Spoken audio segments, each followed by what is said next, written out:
Hello everyone, आज हम बात करेंगे फर्मेंटेड फूड के बारे में, साथ में इसके बहुत सारे फ़ायदों के बारे में जो कि हमारे गट के लिए बहुत ही ज़्यादा ज़रूरी होते हैं। अवेयरनेस के लिए ये भी जानना ज़रूरी है, जापान एक ऐसी कंट्री है जहाँ के लोग बहुत ज़्यादा फर्मेंटेड फूड खाते हैं और भी कई सारी चीज़ें करते हैं और काफ़ी लंबा जीते हैं। अब बात करते हैं इंडिया के काफ़ी फेमस और बहुत हेल्दी फर्मेंटेड फूड के बारे में, जिसमें कई सारे हमारे फेवरेट भी हैं। बात करते हैं सबसे पहले घर का बना हुआ बटर मिल्क यानी कि मट्ठा, जिसको सभी जानते हैं। इसको इतना हेल्दी क्यों माना जाता है? क्योंकि ये बनता है फर्मेंटेशन की प्रोसेस से। आपने कभी गौर किया है, जब घरों में घी बनाते हैं तो 6 से 7 दिनों के लिए मलाई को एक बोल में इकट्ठा किया जाता है। मलाई खराब ना हो जाए इस वजह से उसमें ऐड करते हैं थोड़ा सा दही। इसकी वजह से ना मलाई के अंदर एक फर्मेंटेशन की प्रोसेस होती रहती है 6 से 7 दिन के लिए, और इस प्रोसेस की वजह से मलाई में डेवलप हो जाते हैं गट फ्रेंडली बैक्टीरिया, जिसका नाम होता है लैक्टिक एसिड बैक्टीरिया, जो कि गट फ्रेंडली होते हैं। मीन्स हमारे गट के लिए बहुत ही ज़्यादा ज़रूरी फ्रेंडली बैक्टीरिया होते हैं। आपने सुना होगा कि गट हमारा सेकंड ब्रेन होता है। अगर गट हेल्दी रहता है तो हमारा दिमाग भी अच्छे से काम करता है, सोचने समझने की क्षमता बढ़ जाती है।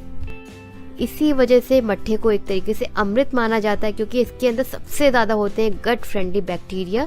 और पुराने टाइम पे बहुत सारे होते थे, हमेशा यही सलाह देते थे। कोई अगर उनके पास अपनी दिक्कत परेशानी लेके जाता था मरीज़, तो उनको बताया जाता था कि आप खाने के पहले या बाद में थोड़ा मट्ठा ज़रूर पिएं, उससे आपका पाचन तंत्र मजबूत होगा, जिसकी वजह से हमारी जो इम्यूनिटी होती है ना वो भी बढ़ती है। क्योंकि गट फ्रेंडली बैक्टीरिया हमारे इम्यूनिटी के लिए बहुत ही ज़्यादा ज़रूरी होते हैं। और ये गट फ्रेंडली बैक्टीरिया जितने ज़्यादा होते हैं उतने ही अच्छे से जब खाना खाते हैं ना, उसमें से protein, vitamin, minerals, calcium, zinc अच्छे से अब्जॉर्ब कर पाते हैं, जिसकी वजह से हमारा जो इम्यूनिटी होती है ना वो भी स्ट्रॉन्ग होती है।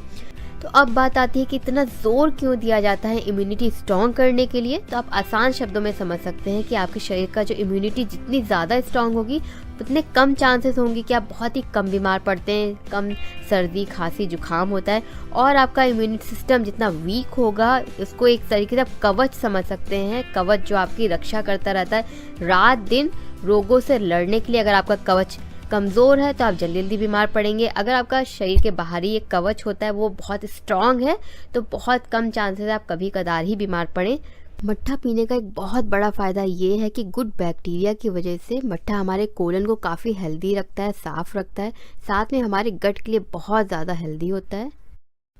इंडिया में अलग अलग रीजन में कई हेल्दी रेसिपीज बनती हैं बैटर को फर्मेंट करके। इसमें क्या होता है ना, बैटर को फर्मेंट किया जाता है 7 से 8 घंटे के लिए, जिससे बैटर के अंदर बहुत लैक्टिक एसिड बैक्टीरिया डेवलप हो जाते हैं, जो कि हमारे गट के लिए बहुत हेल्दी होते हैं। फिर इस बैटर से बना हुआ ढोकला, इडली, डोसा जो भी आप खाते हैं बहुत हेल्दी रहता है, आसानी से डाइजेस्ट हो जाता है, गैस की प्रॉब्लम नहीं होती है, ब्लोटिंग नहीं होती है, मोटापा भी नहीं बढ़ता है अगर उसको लिमिटेड क्वांटिटी में खाएं तो। लेकिन वही आप मार्केट में जाके खाएं, स्ट्रीट फूड खाएं, तो उसमें क्या होता है ना, डोसे को इतना अनहेल्दी बना देते हैं, उसमें इतना वेजिटेबल ऑयल डाल देते हैं टेस्टी और क्रिस्पी बनाने के चक्कर में कि उसके सारे पौष्टिक तत्व वहीं पे ख़त्म हो जाते हैं। इडली को टेस्टी बनाने के चक्कर में उसको डीप फ्राई कर देते हैं ऑयल में, जो कि बहुत अनहेल्दी हो जाता है, जल्दी से डाइजेस्ट नहीं होता है। फिर इससे क्या होता है ना, मोटापा बढ़ता है, डायबिटीज़ की प्रॉब्लम बढ़ती है, हार्ट की प्रॉब्लम बढ़ती है और कई अलग अलग इशूज़, हेल्थ इशूज़ आते हैं। ये हेल्थ इशूज़ 40 साल तक ज़्यादा पता नहीं चलते हैं, लेकिन 40 साल के बाद अचानक से बहुत सी बीमारियां शरीर को लग जाती हैं। लेकिन अच्छी बात यह है कि 40 साल के बाद भी अगर सारी चीज़ें आप अपने हाथों में ले लें, क्या खाना है, कैसे खाना है,